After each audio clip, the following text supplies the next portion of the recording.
কয়েকটা পয়েন্ট খালি আকারে বলছি, কি করবা তুমি এখন। এক নাম্বার তুমি তোমার জীবনের উদ্দেশ্যটাকে ফিক্স করো। ঠান্ডা মাথায় আজকে রাতের বেলা চিন্তা করবা যে আল্লাহ পাক তোমাকে কি জন্য দুনিয়ায় পাঠিয়েছেন। একটু চিন্তা করবা, 1 মিনিট একটু চিন্তা করবা যে তুমি পৃথিবীতে নাই, তুমি মারা গেছো। চিন্তা করবা তুমি মারা গেছো। এরপর চিন্তা করবা তুমি যে মারা গেছো পৃথিবীর কারো কোনো সমস্যা হচ্ছে কিনা। তুমি যে মারা গেছো পৃথিবী কি থেমে আছে? তোমার পরিবার থেমে থাকবে? তোমার শিক্ষা, তোমার বন্ধু বান্ধব, তোমার আত্মীয় স্বজন কেউ থেমে থাকবে? কেউ থেমে থাকবে না। তুমি পৃথিবীতে থাকো বা না থাকো কারো কিছু আসে যাবে না। আল্লাহ পাক তোমাকে যে পৃথিবীতে রেখেছেন একটা সুযোগ খালি দিয়েছেন যাতে তুমি আল্লাহর দ্বীনের জন্য কিছু করতে পারো। এটাই আল্লাহ তোমার কাছে চান, আর কিচ্ছু চান না। আর কিচ্ছু আল্লাহ তোমার কাছে চান না। আল্লাহ চান তুমি একজন ভালো মানুষ হও, ভালো মুসলিম হও এবং দ্বীনের জন্য কিছু খেদমত করে পৃথিবী থেকে বিদায় নাও। এই দিন তুমি ছাড়াও বিজয়ী হবে ইনশাআল্লাহ। তুমি থাকো বা না থাকো এই দিন কিন্তু বিজয়ী হবেই। হয় তোমাকে নিয়ে হবে অথবা তোমাকে ছাড়াই হবে। জীবনের উদ্দেশ্য ফিক্স করো। জীবনের উদ্দেশ্য একটাই, জান্নাত। জান্নাত পাওয়ার জন্য যা করা দরকার তাই করতে হবে। কোরআন হাদিস মেনে চলা থেকে শুরু করে আমল করা, আদব আখলাক সবকিছু এর মধ্যে চলে আসবে ইনশাআল্লাহ। আল্লাহ পাক তোমাকে পথ দেখাবেন। আগে তুমি জীবনের উদ্দেশ্য ফিক্স করো। একটা কথা বলি, সবাই তোমাদেরকে বলবে জীবনে সফল হতে হবে। অনেক কথা আমি বলছি আমার ব্যক্তিগত অভিজ্ঞতা থেকেই বলছি। আল্লাহ পাক আলহামদুলিল্লাহ ফার্স্ট সেকেন্ড ছাড়া রেজাল্ট আমাদের হতো না। যখন থেকে আমরা বুঝতে পেরেছি যে ট্র্যাকে আমরা যাচ্ছি সে ট্র্যাকটা ভুল, এই বুঝটা যখন থেকে আসছে আমাদের মধ্যে, আমরা চেষ্টা করছি অন্যদেরকে আমাদের শিক্ষা দিয়ে সচেতন করার জন্য। আমরাও ভুল করেছি, ভুলের উপর ভুল করেছি। আল্লাহ পাক যেন মাফ করেন, আল্লাহুম্মা আমিন। সাফল্যের সংজ্ঞা শেখানো হতো আমাদেরকে পরিবার থেকে। সফল হতে হবে বাবা, নিজের পায়ে দাঁড়াতে হবে, বাবাকে দেখতে হবে, মাকে দেখতে হবে, অমুক তমুক ইত্যাদি ইত্যাদি। বিয়ে করবি কি নিয়ে, তোর তো কিছুই নাই, বলে নাই কথাগুলো আপনাদেরকে। চাকরি বাকরি করতে হবে, প্রতিষ্ঠিত হতে হবে। শোনো, সাফল্যের একটা সংজ্ঞা দিয়েছেন আল্লাহ কোরআনে, একটাই সংজ্ঞা, সূরা আল ইমরানের মধ্যে আছে। আজকে আমি সব ডিটেলস বলার সময় পাচ্ছি না। সূরা আল ইমরানের মধ্যে আছে কুল্লু নাফসিন যায়িকাতুল মাউত, প্রত্যেকটা নফস মারা যাবে এবং কিয়ামতের মাঠে তাদের পুরোপুরি প্রতিদান তাদেরকে দেয়া হবে। এখানে আল্লাহ সাফল্যের সংজ্ঞা দিয়েছেন, ফামান যুহজিহা আনিন নার ওয়া উদখিলাল জান্নাহ ফাকাদ ফাজ। ওই দিন কিয়ামতের মাঠে যাকে জাহান্নাম থেকে বাঁচানো হবে আর জান্নাতে প্রবেশ করানো হবে, ফাকাদ ফাজা, এই ব্যক্তি হচ্ছে সফল। সাফল্যের সংজ্ঞা কোথায় পাইলেন? যদি আমরা জাহান্নাম থেকে বাঁচতে পারি প্রত্যেক ব্যক্তি এবং জান্নাতে যেতে পারি, সেই সফল। এছাড়া কেউই সফল না, এই পৃথিবীর কেউই সফল না, কেউ না। সে যত বড় রাষ্ট্রনেতা হোক, পণ্ডিত হোক, বিজ্ঞ হোক, পণ্ডিত কে হয় হোক, যার দাপটে সারা বিশ্ব কাঁপে, এও সফল না যদি না সে জান্নাতে যেতে পারে। কিন্তু একজন এই ভ্যান চালক, এক রিক্সা চালক, এক আমার ওই গরিব চাচা, ওই কৃষক, সে যদি হিসাব দিয়ে জান্নাতে যেতে পারে সে সফল। তিনি সফল, তিনি আল্লাহর কাছে পছন্দের বান্দা। অতএব জীবনের উদ্দেশ্যটাকে ঠিক করে ফেলো, এটা প্রথম কাজ। দ্বিতীয় কাজ, তোমাকে জ্ঞান অর্জন করতে হবে। দ্বিতীয় কাজ, কিসের জ্ঞান অর্জন করবে? যে জ্ঞান তোমাকে আল্লাহর দিকে নিয়ে আসবে সেই জ্ঞান অর্জন করতে হবে। কোন কোন সাবজেক্ট পড়তে হবে তোমাকে প্রথমত কোরআন পড়তে হবে, তেলাওয়াত করা শিখবে, অর্থ জানবে, আরবি ভাষা শেখার চেষ্টা করো, কোরআনের আদেশ মানো, নিষেধগুলো ছেড়ে দাও এবং কোরআনের দাওয়াত মানুষের কাছে পৌঁছে দাও। কোরআনের দাওয়াত মানুষের কাছে পৌঁছে দাও এবং কোরআনের বিধান বাস্তবায়নের জন্য আল্লাহর পথে চেষ্টা করো। আর কি সাবজেক্ট পড়তে হবে? তোমাকে হাদিস পড়তে হবে, রাসূলের হাদিস, অসংখ্য হাদিস, এগুলো পড়তে হবে তোমাকে। আর কি পড়বে? ইসলামের ইতিহাস তোমাকে পড়তে হবে। ইসলামের ইতিহাস জানবে না তাহলে হীনমন্য জাতি হবে। তুমি জানবেই না তোমার এই বাপ দাদারা ছিল সিংহ পুরুষ, তুমি এটা জানবেই না। তোমার শেকড় যে এত সিংহ পুরুষ দিয়ে ভর্তি, এটা তুমি জানোই না। এজন্য হীনমন্যতায় ভোগো, মনে হয় যে আমাদের কেউ নাই, আমরা এতিম। জি না, আমরা এই বিশ্ব শাসন করেছি 100 বছর আগেও। 100 বছর আগেও এই পুরো বিশ্ব আমাদের হাতে ছিল। এখন যা দেখছো এরকম অতীত এরকম ছিল না। একটা ওমরের হুঙ্কারে সারা বিশ্ব কেঁপে যাইতো। এক আলী রাদিয়াল্লাহু আনহু যদি জিহাদের মাঠে হুঙ্কার দিতেন, সমস্ত কাফের হৃদয় একদম দরদর করে কাঁপতে থাকতো। আমাদের সিংহ পুরুষ বাবারা দাদারা এরকম ছিলেন। 100 বছর আগেও এই পুরো বিশ্ব আমাদের হাতে ছিল। এখন যা দেখছো এরকম অতীত এরকম ছিল না। একটা ওমরের হুঙ্কারে সারা বিশ্ব কেঁপে যাইতো। এক আলী রাদিয়াল্লাহু আনহু যদি জিহাদের মাঠে হুঙ্কার দিতেন, সমস্ত কাফের হৃদয় একদম দরদর করে কাঁপতে থাকতো। আমাদের সিংহ পুরুষ বাবারা দাদারা এরকম ছিলেন। আমরা এত হীনমন্য জাতি ছিলাম না, আজকে আমরা আমাদের পরিচয় ভুলে গেছি। ইতিহাস পড়তে হবে তোমাকে। আর কি পড়তে হবে? ইসলামের অর্থনীতি পড়বে। অর্থনীতি জানো না, তুমি হালাল হারাম বুঝতে পারবে না। ওরা তোমার সাথে প্রতারণা করে এমন হারাম ঢুকিয়ে দিবে তুমি বুঝতেই পারবে না এটা হারাম ছিল। ইকোনমিক্স পড়তে হবে, খুব ইম্পর্টেন্ট সাবজেক্ট এই জামানার জন্য। আর কি পড়তে? পলিটিক্যাল সায়েন্স, এই বিশ্ব রাজনীতি সম্পর্কে পড়াশোনা করবে, এটা গুরুত্বপূর্ণ সাবজেক্ট। এছাড়া জেনারেল লাইনে যে পড়াশোনাগুলো করছো এগুলো ভালো, আমি এগুলো পড়তে নিষেধ করিনি। আমি বলেছি এগুলোর শিকড়টা হবে ইসলামিক। তুমি ডাক্তার হও আর ইঞ্জিনিয়ার হও আর কি হও, এটাতে আমাদের কোনো আপত্তি নাই, শিকড়টা হতে হবে ইসলামিক, কোরআন এবং সুন্নাহ ভিত্তিক। আর একটা সাবজেক্ট পড়বে ফিকহ।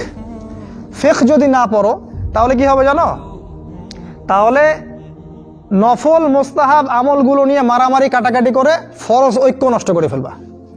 এখনকার দেখো না যে অল্প কিছু পড়াশোনা করে, 2 পাতা পড়াশোনা করে দায়ী হয়ে গেছে একেবারে। কোরআনটা ঠিক মতো পড়তে পারে না, রিডিং ঠিক মতো পড়তে পারে না, বড় বড় ফতোয়া দিয়ে বেড়াচ্ছে, ওইটা হালাল আর ওইটা হারাম, ওইটা অমুকের এই নাই অমুকের সেই নাই। হচ্ছে না এটা ফিকহ না জানার কারণে হচ্ছে। ফিকহের বুঝ কঠিন বুঝ, গভীর বুঝ। এই জন্য ইমাম আবু হানিফা থেকে শুরু করে যত ফকিহ ছিলেন সবাইকে ভক্তি শ্রদ্ধা সম্মান করতে শিখো। ফিকহটা অনেক কঠিন একটা জিনিস। আমরা তো এখানে সমালোচনা বেশি করতে চাই, এটা ঠিক না। এই ফিকহের জ্ঞান না থাকলে তুমি কোনটা ফরজ, কোনটাকে বেশি গুরুত্ব দেওয়া লাগবে, কোনটা নফল, কোনটাকে মুস্তাহাব, কোনটা ওয়াজিব পর্যায়ের, কোনটা সুন্নতে মুআক্কাদা, কোনটা কি, সব বুঝতে পারবে না। আর না বুঝতে পারলে তুমি কি করবা? যে বিষয়ে ছাড় দেয়া যেত সেটাকে ছাড় না দিয়ে তুমি বড় বড় জিনিসগুলোকে ভেঙে ফেলবা। খেয়াল করে দেখবেন ছোট ছোট মাসআলাগুলোকে নিয়ে, যেগুলো ইখতিলাফি মাসআলা, যেগুলো নিয়ে সাহাবায়ে কেরামদের মধ্যে দ্বিমত ছিল, এগুলোকে নিয়ে বাংলাদেশে শত শত দল হয়ে গেছে। হয় নাই? কোন দল কি বলেছে আল্লাহ নাই? কোন দল বলে যে রাসূল নাই, কোরআন নাই, আমাদের কেবলা আলাদা, এটা বলে? সবার আল্লাহ এক, রাসূল এক, কেবলা এক, কোরআন এক, সুন্নাহ এক, সব এক। তাহলে এতগুলো দল কেন হলো? ওই যে সংকীর্ণ মানসিকতা এবং এই ফিকহের বুঝ না থাকার কারণে হয়েছে। তাই ফিকহটা পড়বে, না হলে তোমার দ্বারা উপকার না হয় উম্মার ক্ষতি হয়ে যাবে। আর 2-1টা সাবজেক্ট বলছি। জিও পলিটিক্স, ভূ রাজনৈতিক প্রেক্ষাপটটা পড়তে হবে তোমাকে। এর সাথে একটা সাবজেক্ট অবশ্যই পড়বে, রাসূলুল্লাহ সাল্লাল্লাহু আলাইহি ওয়াসাল্লামের জীবনী। এই কয়েকটা সাবজেক্ট পড়তে পারো, শেষ জামানায় ইনশাআল্লাহ আল্লাহ পাক তোমার হাতে পতাকা দিবেন এবং তুমি আল্লাহর দ্বীনের পতাকা বহন করবে ইনশাআল্লাহ। জ্ঞান নাই, কিচ্ছু করতে পারবে না। যদি তুমি জ্ঞান অর্জন করতে না পারো তুমি বাতিলের মোকাবেলা করতে পারবে না। এখনকার যুদ্ধটা অস্ত্রের যুদ্ধ না, এখনকার যুদ্ধ জ্ঞানের যুদ্ধ। তুমি ওদের সাথে অস্ত্রের যুদ্ধ করে পারবে না। এখনকার যুদ্ধটা জ্ঞানের যুদ্ধ। ওটাও আসবে সামনে, যখন ইমামুল মাহদী আসবেন সারা বিশ্ব জুড়ে মালহামা শুরু হবে, তখন মহাযুদ্ধ। এই ফিজিক্যাল স্ট্রেংথ নিয়ে, মেন্টাল স্ট্রেংথ নিয়ে, ইমানের স্ট্রেংথ নিয়ে পারবে না। জ্ঞান অর্জন করো, কারণ রাসূল সাল্লাল্লাহু আলাইহি ওয়াসাল্লামকে প্রথম আল্লাহ আদেশ করেছেন ইকরা, পড়ুন। জ্ঞান নাই, সমাজ সংস্কার করতে পারবে না। এটা 2। 3 নাম্বার হচ্ছে জ্ঞান অনুযায়ী আমল করতে শেখো দ্রুত। যতটুকু জানলা আমল করতে শেখো, আগামীকালের জন্য ফেলে রাখবে না। আজকে যা শিখেছো আজকে আমল করো, রাসূলের সুন্নাহগুলোকে গুরুত্ব দিয়ে করো। যেখানে ইসলাম প্রশস্ততা দিয়েছে সেখানে প্রশস্ততা প্রদর্শন করো, যেখানে প্রশস্ততা নাই সেখানে ওটাই মেনে চলো। ইসলাম একটা প্রশস্ত রিলিজিয়ন, এখানে অনেক কিছু প্রশস্ততা আছে, সেই প্রশস্ত ইসলাম ফলো করো, আমলগুলো করো। প্রতিদিন 5 ওয়াক্ত সালাত মসজিদে জামাতের সাথে পড়তে হবে। যখন তুমি রমাজান মাস পাবে সওম রাখতে হবে, যাকাতের সম্পদ আসলে যাকাত দিবে, মানুষের সাথে ভালো আচরণ করতে শিখো, উম্মাহকে ঐক্যবদ্ধ করতে শিখো, কোরআনের জ্ঞান অর্জন করো, সুন্নাহর জ্ঞান অর্জন করো এবং জানা অনুযায়ী আমল করে তুমি তোমার নিজের ভিতরে একটা পরিবর্তন নিয়ে আসো। পবিত্র হওয়ার চেষ্টা করো, সব পাপ থেকে তওবা করে ফিরে আসো। রাসূলের সুন্নাহগুলোকে গুরুত্ব দাও। A to Z, বাথরুমে যাওয়া থেকে শুরু করে তোমার জীবনের প্রতিটা ক্ষেত্রে নবীজির সুন্নাহগুলোকে তোমার উপর বাস্তবায়ন করো। নিজের উপর সুন্নাহ নাই, তুমি সমাজে সুন্নাহ বাস্তবায়ন করতে পারবে না। 3 নাম্বার। 4 নাম্বার, আদর্শ পরিবার গড়ে তোলো। আদর্শ পরিবার গড়ে তোলার জন্য তোমাকে তাড়াতাড়ি বিয়ে করতে হবে। তোমার সামর্থ্য আছে, শারীরিক মানসিক সামর্থ্য আছে, রুজির একটা ব্যবস্থা আছে, বিয়ে করে ফেলো, দেরি করবে না। বিয়ে করে ফেলো, দেরি করবে না। আমি বলছি অবশ্যই তোমার শারীরিক সামর্থ্য থাকতে হবে, মানসিক সামর্থ্য থাকতে হবে, অর্থনৈতিক সামর্থ্য থাকতে হবে। একটা মেয়ের রেসপন্সিবিলিটি নেওয়ার সামর্থ্য থাকতে হবে। সামর্থ্য হয়ে গেলেই তুমি বিয়ে করে ফেলবে, আর কোনো দিকে দেখার দরকার নাই। এমনকি তোমার যদি একাধিক বিয়ে করার সামর্থ্য থাকে সেটাও তোমাকে করতে হবে। যার একাধিক বিয়ে করার সামর্থ্য আছে সে যদি না করে সেটাই তার জন্য গুনার কাজ। জি, এই কথাগুলো বলার সাহস পায় না অনেকে, এই কথাগুলো বলার সাহস হয় না, আলেমদেরই হয় না। দুইটা বিয়ে করলে মানুষ আবার কি মনে করবে, আমার মনে হয় চরিত্রের সমস্যা ইত্যাদি ইত্যাদি। আরে বোকা, তাহলে কোরআনের মধ্যে 4টা বিয়ের কথা আসলো কেন? আল্লাহ পাক কি এমনি এমনি আয়াত নাজিল করলেন নাকি? আল্লাহ পাক খুব ভালো করেই জানেন ছেলেদের চেয়ে মেয়েদের সংখ্যা বেশি হবে। অনেক ছেলে মারা যাবে, মেয়েরা সমাজে বেঁচে থাকবে। কত অসংখ্য এতিম মেয়ে সমাজে পড়ে আছে, অসংখ্য বিধবা মেয়ে সমাজে পড়ে আছে। ওদের দায়িত্ব নিতে হবে না? কে নিবে ওদের দায়িত্ব? যদি ছেলেরা দায়িত্ব না নেয় কে দায়িত্ব নিবে? ওই মেয়েগুলা কি সমাজের প্রজাপতি হয়ে থাকবে? ওরা কি পতিতালয়ের সম্পত্তি হবে? ওদের অধিকার নাই। এখানে অধিকার দিলে আমরা চরিত্র খারাপ হয়ে যায়। আর এদের সাথে তোমরা সারা দেশে এবং বিশ্বে জেনা করে বেড়াচ্ছ, এগুলাতে চরিত্র খারাপ হয় না। একটা ছেলে বিয়ে করার পরেও 10টা মেয়ের সাথে পরকীয়া করে, এটাতে চরিত্র খারাপ হয় না। কিন্তু যদি আরেকটা বিয়ে করে তখন সমাজের মানুষ তাকে বাঁকা চোখে দেখা শুরু করে। এটা জাহিলিয়াত, এটা পুরো সম্পূর্ণ মক্কার জাহিলিয়াত চলছে। দ্রুত বিয়ে করো, বিয়ে করে আদর্শ পরিবার গঠন করবে। পরিবারটা এত শক্তিশালী হবে যে পরিবারের ভিতর যেন কোনো রকম শিরক, কোনো বেদাত, কোনো কুফর, কোনো হারাম ঢুকতে না পারে। পারবে না ইনশাআল্লাহ? ইনশাআল্লাহ। 5 নাম্বার, তোমার সন্তানদেরকে মানুষ করে যাও।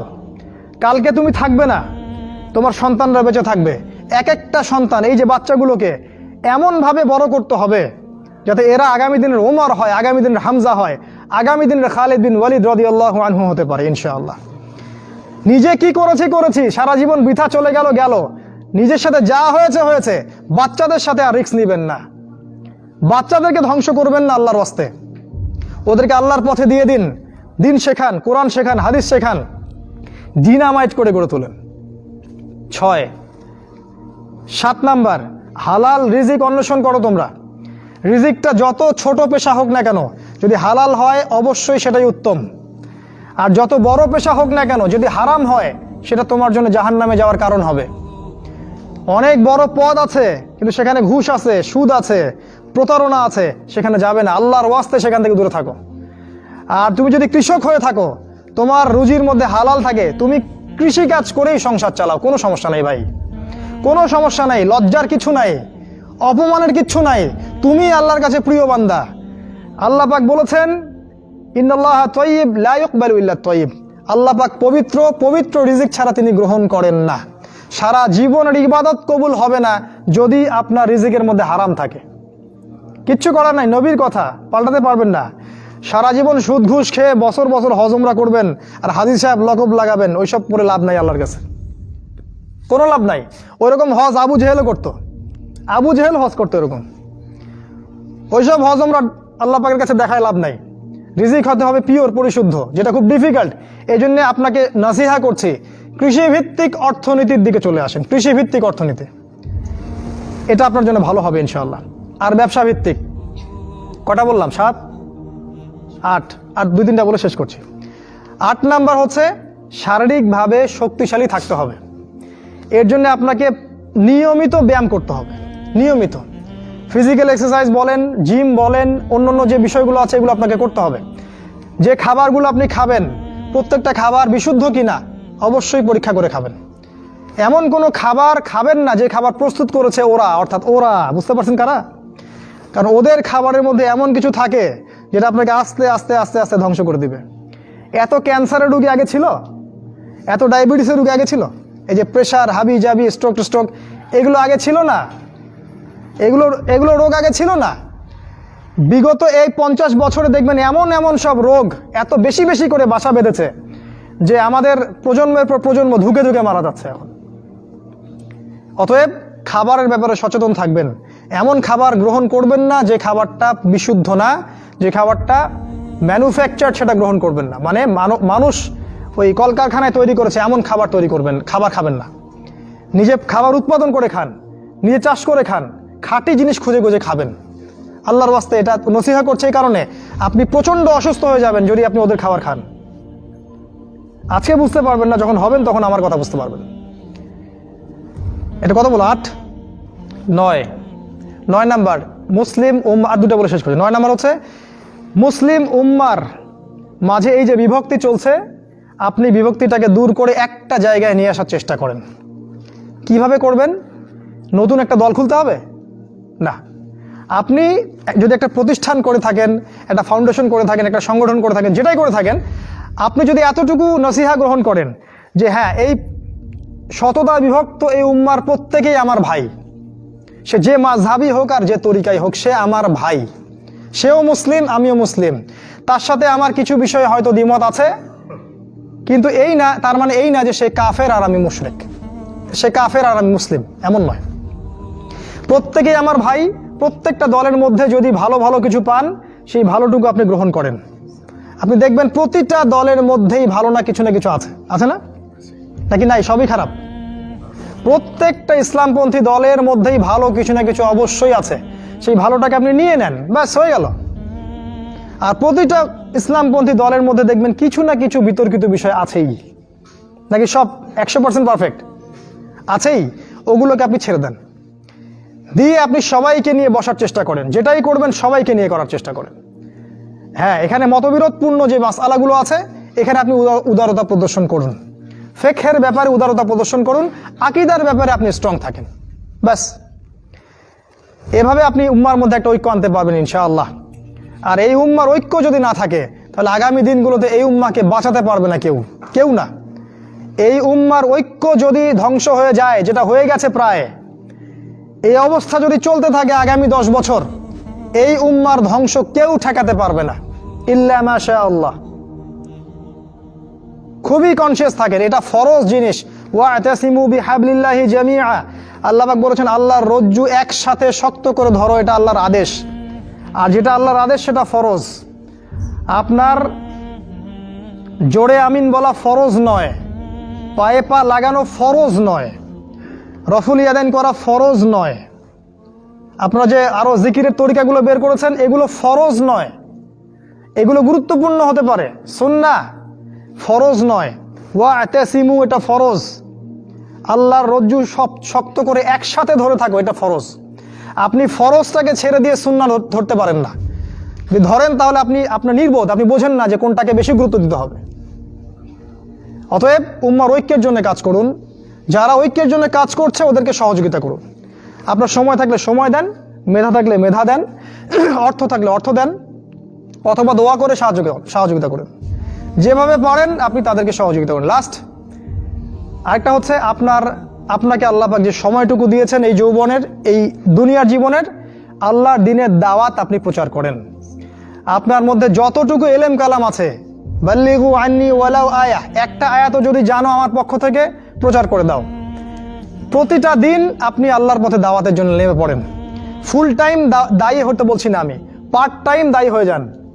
প্রতিটা দিন কিছু না কিছু সময় আল্লাহর দ্বীনের জন্য ব্যয় করেন।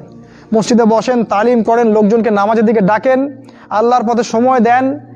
আপনি যারা দ্বীনের পথে কাজ করছে ওদেরকে হেল্প করেন, নিজে দাওয়াতি কাজ করেন, আপনার সেক্টরে দাওয়াতি কাজ করেন। নিজের মধ্যে, নিজের বন্ধু মহলে, পরিবারে, আপনার আত্মীয় স্বজনের মধ্যে দাওয়াত দিতেই থাকেন। শোনে শুনুক, না শুনুক নাই, কথা বোঝেন নাই, শুনুক বা না শুনুক, আপনি দাওয়াতি কাজ করতেই থাকেন। ইনশাআল্লাহ এই 10টা কাজ যদি আপনারা যুবকরা করতে পারেন, আমি আশাবাদী ইনশাআল্লাহ আগামী দিনগুলোতে আপনিই হবেন ইমামুল মাহদির সৈনিক ইনশাআল্লাহ। আজকে আর লম্বা করছি না। আল্লাহ পাক আমাদের সবাইকে এই 10টা গুণাবলী অর্জন করার তৌফিক দান করুন, এবং আমাদের জীবন এবং আমাদের যৌবনটাকে আল্লাহর পথে ঢেলে দেওয়ার, উৎসর্গ করার তৌফিক আল্লাহ পাক দান করুন। আল্লাহ রাব্বুল আলামিন আমাদের প্রত্যেকে কোরআন এবং হাদিসের বুঝ দান করুন, আল্লাহুম্মা আমিন। আল্লাহ পাক আমাদের সবার আদর্শ পরিবার গড়ে দিন, হালাল রিজিকের ব্যবস্থা করে দিন, আমাদের বিয়েগুলোকে আল্লাহ সহজ করে দিন। আল্লাহ পাক সমাজের সমস্ত জাহেলিয়াত থেকে আমাদেরকে হেফাজত করুন। আল্লাহ পাক আমাদেরকে কোরআন, সুন্নাহ এবং রাসূলের আদর্শে জীবন গড়ার তৌফিক দান করুন। আল্লাহ পাক আমাদেরকে ইসলামের ইতিহাস পড়ার তৌফিক দান করুন, আমাদেরকে ইসলামের বীর সেনানী হওয়ার তৌফিক দান করুন। আমাদের মৃত আত্মীয় স্বজনদেরকে আল্লাহ পাক মাফ করে দিন। যারা অসুস্থ আছে আল্লাহ পাক সবাইকে শেফায়ে কামেলা দান করুন। এবং আমাদের যা কিছু আছে, আমাদের জান, মাল, ইজ্জত, সময়, শ্রম সবকিছু ব্যয় করে আল্লাহর পথে দাওয়াত এবং আল্লাহর জন্য জিহাদ করার তৌফিক আল্লাহ পাক দান করুন। আল্লাহুম্মা আমিন। সুবহানাকা আল্লাহুম্মা ওয়া বিহামদিকা আশহাদু আল্লা ইলাহা ইল্লা আনতা আস্তাগফিরুকা ওয়া আতুবু ইলাইক। আপনারা যারা এতক্ষণ